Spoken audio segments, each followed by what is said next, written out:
Coast গার্ডের পৃথক দুটি অভিযানে মায়ানমারগামী বিপুল পরিমাণ খাদ্য ও নির্মাণ সামগ্রী সহ ১৫ জন পাচারকারীকে আটক করা হয়েছে। কোস্ট গার্ডের মিডিয়া কর্মকর্তা লেফটেন্যান্ট কমান্ডার সিয়ামুল হক জানান, গোপন সংবাদের ভিত্তিতে মঙ্গলবার ভোরে সেন্ট মার্টিনের সেরাদ্বীপের দক্ষিণ পূর্ব সমুদ্র এলাকায় বিশেষ অভিযান চালায় কোস্ট গার্ড জাহাজ শ্যামল বাংলা।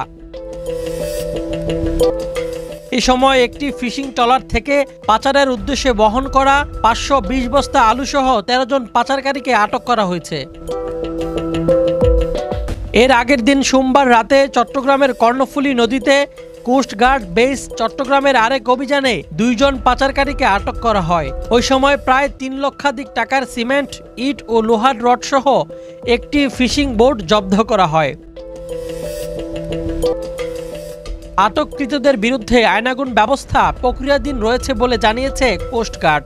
সংস্থাটি জানিয়েছে, মাদক ও চোরাচালান রোধে এই ধরনের অভিযান অব্যাহত থাকবে।